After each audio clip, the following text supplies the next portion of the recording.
राधे राधे मेरे प्यारे गीता के सहपाठियों। मैं आज भौतिक प्रकृति के बारे में आपके साथ कुछ बात साझा करना चाहती हूँ। भौतिक प्रकृति क्या है, ये भी भूमिका से ही मैंने कुछ लाइन्स उठाई हैं जो आपके साथ साझा कर रही हूँ। इसमें बताया गया है कि गीता में इसकी भी व्याख्या अपार प्रकृति के रूप में की है। जीव को परा प्रकृति कहा गया है। प्रकृति चाहे परा हो या अपरा, सदैव नियंत्रण में रहती है। प्रकृति स्त्री स्वरूप है, वह भगवान द्वारा उसी प्रकार नियंत्रण होती है जिस प्रकार पत्नी अपने पति के द्वारा। प्रकृति सदैव अधीन रहती है, उस पर भगवान का प्रभुत्व रहता है। इसका स्पष्ट उल्लेख भगवत गीता के 7वें अध्याय में किया गया है। यह भौतिक प्रकृति मेरी अपरा प्रकृति है, लेकिन इससे भी परे दूसरी प्रकृति है, जीव भूताम अर्थात जीव है। भौतिक प्रकृति 3 गुणों से निर्मित होती है, अर्थात भगवान ने इस प्रकृति को 3 गुणों पर निर्धारित किया है, जो गुण है सतोगुण, रजोगुण और तमोगुण। पूरा ब्रह्मांड इन 3 गुणों में, पूरी प्रकृति इन 3 गुणों पर निर्धारित है। इन गुणों के ऊपर नित्यकाल है और इन प्रकृति के गुणों तथा नित्यकाल के नियंत्रण व संयोग के से अनेक कार्यकलाप होते हैं जो कर्म कहलाते हैं।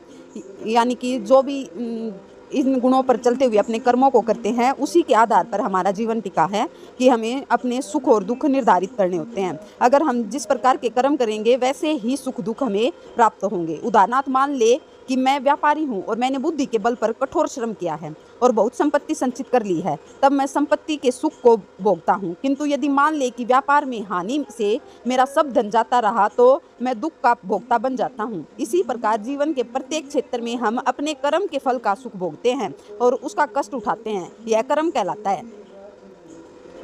अर्थात हम भगवान को ये दोष देते हैं कि हमारे साथ ऐसा क्यों हुआ, तो वो भगवान के द्वारा किया हुआ नहीं होता, वो हमारे कर्मों का ही फल हमें प्राप्त होता है। इसमें यही बताया गया है। ईश्वर, जीव, प्रकृति, काल तथा कर्म, इन सब की व्याख्या भगवत गीता में हुई है। इन पांचों में से ईश्वर, जीव, प्रकृति तथा काल शाश्वत है। प्रकृति की अभिव्यक्ति अस्थायी हो सकती है, परंतु यह मिथ्या नहीं हो सकती। कभी कभी हमने संत वाणियों में या कहीं सुना होगा कि यह प्रकृति मिथ्या है, बट ये मिथ्या नहीं है, अस्थायी हो सकती है। गीता में प्रकृति को मिथ्या नहीं बताया है, अस्थायी बताया है। कुछ भी स्थायी नहीं है, परिवर्तित होता रहता है, परंतु वो झूठ नहीं है, सपना मात्र नहीं है, वो अस्थायी हो सकता है। कोई दार्शनिक कहते हैं कि प्रकृति की अभिव्यक्ति मिथ्या है, लेकिन भगवत गीता या वैष्णव के दर्शन के अनुसार ऐसा नहीं है। जगत की अभिव्यक्ति को मिथ्या नहीं माना जाता, इसे वास्तविक किंतु अस्थायी माना जा सकता है। भगवान इसे मेरी प्रकृति कहते हैं। यह भौतिक प्रकृति यानी अपरा प्रकृति परमेश्वर की भिन्न शक्ति है। इसी प्रकार जीवन भी परमेश्वर की शक्ति है।